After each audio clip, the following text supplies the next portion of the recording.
Alors, donc c'est important bien sûr de toujours avoir en tête le fait que les images sont investies d'une action. En fait, elles ont une valeur subliminale, hein, quelque chose qui impacte notre inconscient et notre conscience sans que l'on s'en rende compte, puisqu'elles se lovent en quelque sorte dans nos mémoires, à notre insu, et sans y prendre garde, on est chargé d'images. Et du coup, sans les conscientiser, eh bien, nous ne pouvons pas véritablement nous rendre compte de ce qu'elles font en nous, comment elles agissent. Et c'est par ce procédé-là, évidemment, que toute une part de l'action coloniale s'est installée dans les idées, dans les pensées, dans les consciences. Donc c'est de cela dont on parle, la colonisation de l'imaginaire. Du coup, c'est important aujourd'hui, effectivement, d'envisager ce territoire fantasmatique et de déconstruire les images ensemble, de manière à ne pas se laisser abuser par ces images qui peuvent continuer, évidemment, de nous polluer l'esprit. Donc il s'agit bel et bien de déjouer les images, de les déconstruire, de reconnaître qu'elles sont l'objet d'une fabrication, qu'elles ne représentent pas la vérité et qu'elles ont une valeur justement performative qui est préméditée. Les images en fait agissent et donc il faut voir comment désamorcer ces actions. Alors, elles sont toujours liées en fait à un destinataire.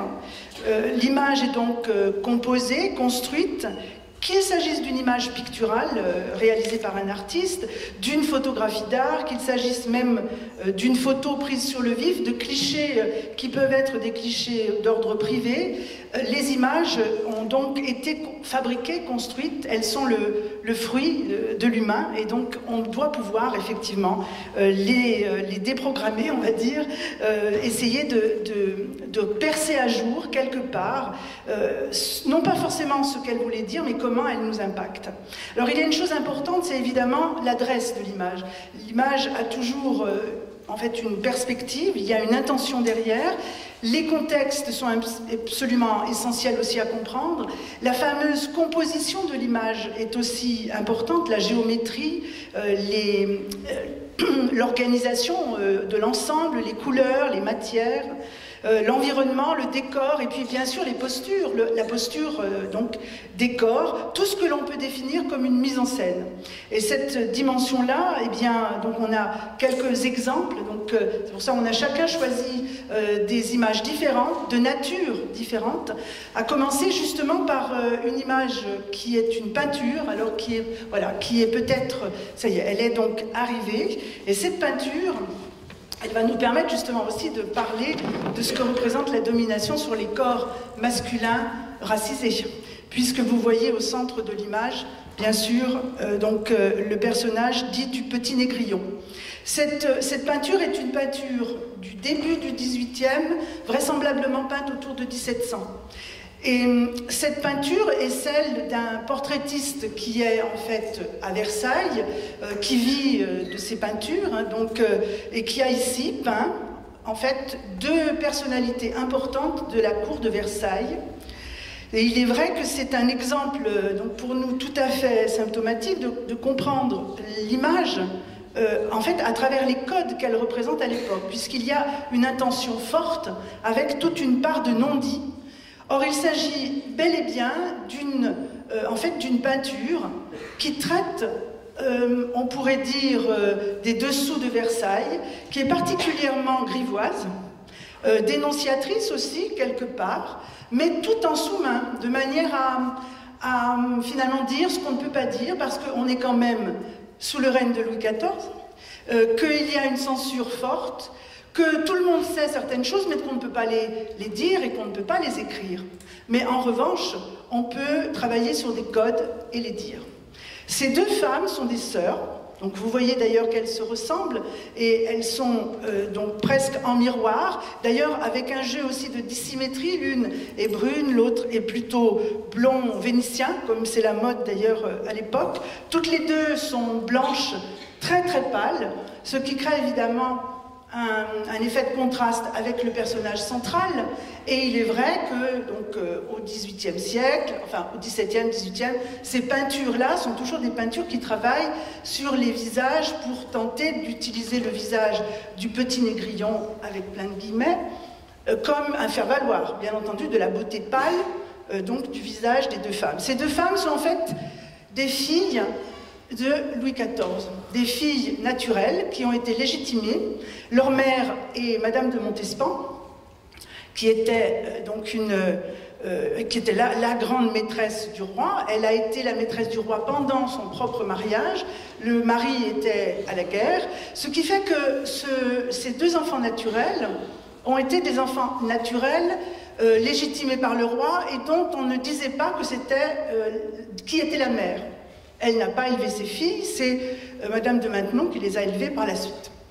Donc, rien que le fait de peindre ces deux filles, l'une née en 1677, l'autre un peu avant, en 1673, c'était une façon de dénoncer la débauche, tout simplement, de Versailles aussi, c'est-à-dire de rappeler qu'elles étaient le fruit d'un double adultère, qu'elles étaient donc cachées, et évidemment que cela manifestait de manière assez forte le manque de morale et la licence qui existait, puisque le roi Louis XIV était bien sûr marié et il avait plusieurs maîtresses et beaucoup d'enfants, puisque Madame de Montespan lui a donné 7 enfants en 9 ans, je crois, de liaison. Donc il y a cette dimension dans le tableau, avec évidemment tout un ensemble d'éléments qui traduisent la volupté, une espèce de plaisir, d'abandon. Donc on appelait d'ailleurs la Montespan la sultane, parce qu'elle a beaucoup travaillé à apporter toutes sortes de mobilier particulièrement confortable. Donc vous voyez les coussins, les velours, le jeu sur les couleurs, évidemment, entre le noir et le rouge, et puis presque une mise en scène qui relève d'une forme de théâtralité, quelque chose qui suggère l'intime, en quelque sorte, l'espace, évidemment, du plaisir. En même temps, vous voyez qu'au niveau des costumes, comme il en a été question ce matin, qu'on est dans des costumes qui laissent apparaître le décolleté, là aussi avec des jeux de dissymétrie. On voit finalement le corsage, le creux. On ne voit pas véritablement les seins, mais on voit le creux du corsage et surtout le fait qu'elles soient déboutonnées, puisque elles-mêmes, évidemment, marchant dans les pas de leur mère, elles ont été mariées à 12 ans. Elles ont été mariées par Louis XIV pour des raisons politiques, et d'ailleurs, je ne pourrais pas m'étendre là-dessus, mais c'est intéressant de savoir que l'une d'elles, c'est Louise Françoise de Bourbon, a fait construire, donc elle a fait fortune, et elle a fait construire le palais Bourbon, le fameux palais Bourbon, où se trouve l'Assemblée nationale. Mais ces deux femmes ont eu une vie très licencieuse.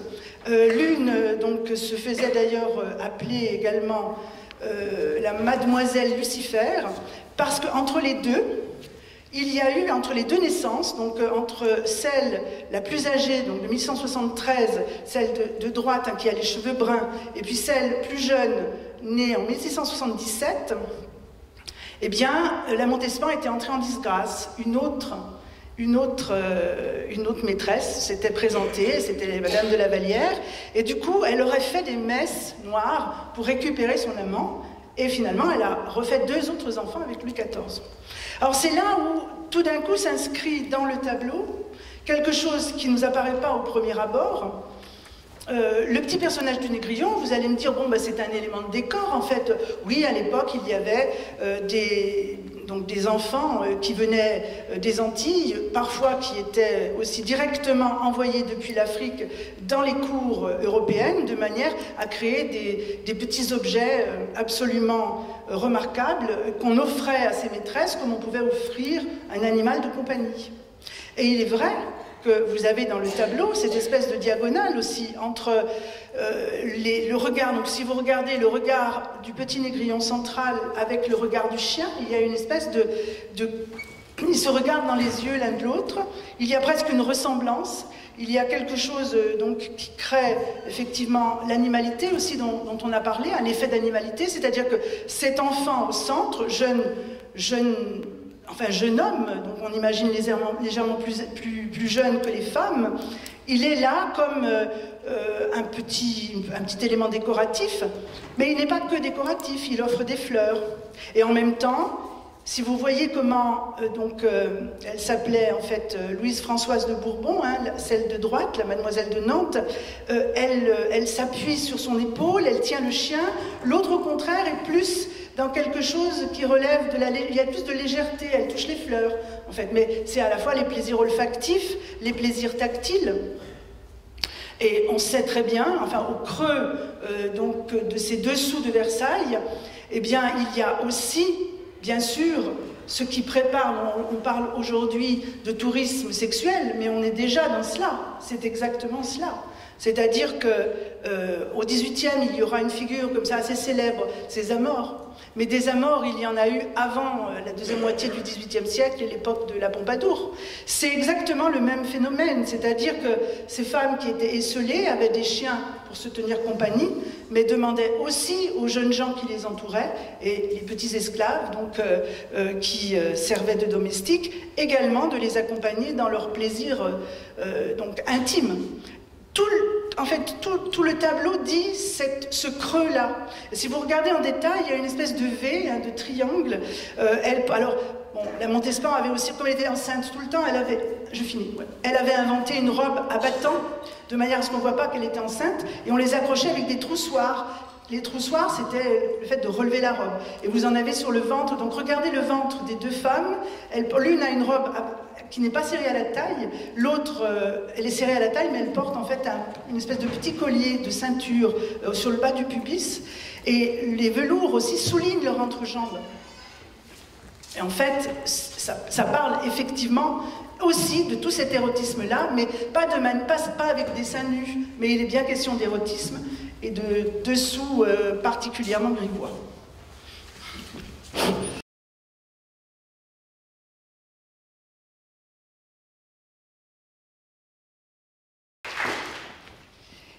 Alors, on va passer à une autre une photographie cette fois, qui a été prise dans un studio assez célèbre à l'époque, au Colorado, à Trinidad, aux États-Unis. C'est une photo qui met en scène une femme travailleuse du sexe, en fait, hein, une femme en chemise, et il s'agissait sans doute de photographies qui permettaient aux amateurs de choisir la femme avec laquelle ils voulaient monter dans la chambre, par exemple. Cette image, elle ne présente pas de nudité, et pourtant elle est effectivement, si on veut parler de toxicité, il y a cette dimension toxique, parce qu'elle est entièrement construite sur une espèce d'opposition entre la sauvagerie et la civilisation, finalement, la domesticité. On est au Colorado, dans une région qui, dans les années 1890, fait finalement fortune, non plus avec l'or, mais notamment avec les mines d'argent. Et il y a donc toute l'histoire aussi de la domination, bien sûr, et des guerres à l'égard des Indiens. La présence également aussi, bien entendu, des esclaves donc africains-américains dans cette région des États-Unis. Et l'image que vous avez sous les yeux est travaillée comme on travaillait les photographies, avec un effet de trompe-l'œil, un décor bourgeois. Vous avez donc dans le fond l'illusion d'une profondeur, l'illusion aussi d'un décor cossu, puisque ce ne sont pas des vraies fleurs, et on a l'impression qu'elles sont posées sur un guéridon. Mais si vous regardez en détail, finalement, elle n'est pas nue, mais c'est une robe de nuit portée le jour, avec des chaussures, des bottines, donc des bottines, un collier, pas n'importe quel collier, c'est un collier qui est en fait un ras-le-cou, et en anglais ça désigne encore de manière encore plus précise l'attache du collier de chien, en fait, hein, le principe du collier de chien. Surtout, vous avez d'un côté cette fourrure. Alors, on est aussi dans la région des Rocheuses, il y a eu toute une tradition de trappeurs, c'est aussi la présence des Indiens. Enfin, cette référence à la fourrure qui est posée en avant renvoie finalement dans une espèce de jeu de l'entre-deux à la dimension sauvage de la femme. Cette femme, elle est présente avec une robe de nuit qui est pourtant manifestement repassée, mais il y a la fourrure tout près. Il y a également un signe très très fort de cette sauvagerie domestiquée, bien entendu les cheveux. Et ça, les cheveux sont absolument au cœur de ces effets de résonance, hein, entre la fourrure et les cheveux, entre les bottines et puis la robe de nuit repassée. Les cheveux expriment justement aussi le fait qu'elles soient donc présentées dans des cheveux qui ne sont pas domestiqués, qui ne sont pas lissés et présentés tels que le veut aussi l'ordre occidental, et qui précisément est finalement le signe de la sauvagerie. Et quand on disait ce matin l'importance des images comme assignation, c'est que aujourd'hui il y a, et c'est très très fort, hein, c'est tout le mouvement des afroféministes qui montrent que l'on peut être belle avec des cheveux qui ne ressemblent pas aux cheveux occidentaux, lisses et donc longs, enfin qu'il y a d'autres façons de se coiffer, mais pas en 1890. Pendant donc la ségrégation aux États-Unis, et avec une image où l'ordre occidental, la beauté occidentale, ça n'est pas d'avoir donc les cheveux défaits. Le fait qu'on la présente de cette manière-là, c'est aussi une manière justement d'offrir une forme d'érotisme, de séduction, d'attente. On parlait de l'attraction-répulsion. Il y a aussi la recherche d'une femme sauvage dans cette figure-là. Donc on offre ce type-là. Et je pense que la nudité, c'est pas la nudité qui l'aurait rendu plus toxique. Le cachet montré est absolument essentiel. Je ne sais pas si vous voyez bien les queues de loup, c'est vraiment en fait la fourrure des Indiens. La présence des Indiens aussi est contenue dans le tableau de manière souterraine.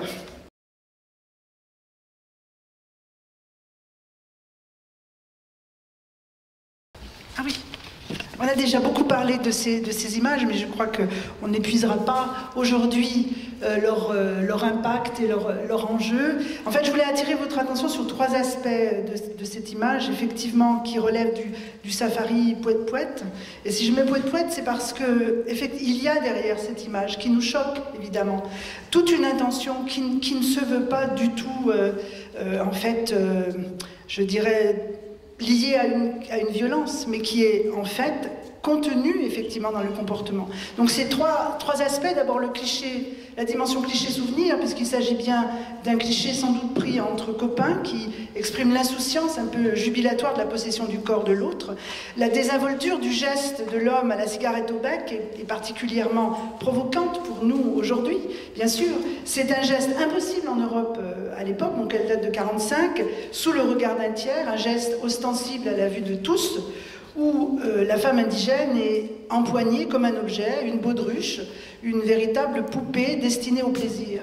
Et ça montre bien ce que venait d'évoquer aussi Jean-François, la désinhibition en fait coloniale qui est contenue dans ce geste, dans ce comportement, qui a sans doute à voir avec peut-être la volonté de faire précisément ce à quoi appellent toutes ces images, ces cartes postales, ces photos, ou la couverture que l'on vient de voir, où les femmes indigènes sont présentées les seins nus, et où enfin, quand on est à la colonie, eh bien, on peut mettre la main, on rentre dans l'image, on rentre dans la photo, et du coup, on joue véritablement avec cette poupée.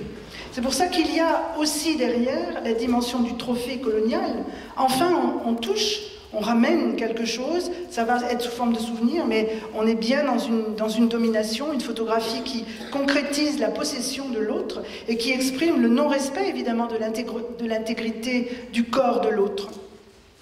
Il y a dans cette dimension aussi tout le regard complice de celui qui fait la photo. Et donc le plaisir finalement de la collusion, de la complicité. Le troisième aspect qui me paraît important, c'est l'effet également donc à la fois donc ça passe par une espèce de régression enfantine, mais finalement on a également une espèce d'emblème aujourd'hui. Pour nous, ça représente presque un emblème de ce qu'on pourrait appeler l'étreinte coloniale.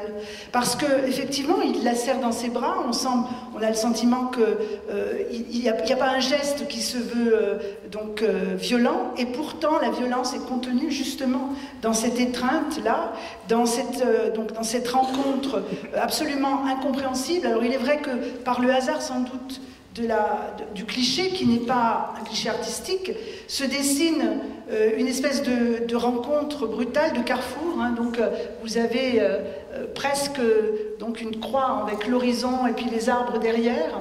Et on a le sentiment que, donc vous disiez tout à l'heure, mais pourquoi ce geste? Est-ce que c'est un rituel?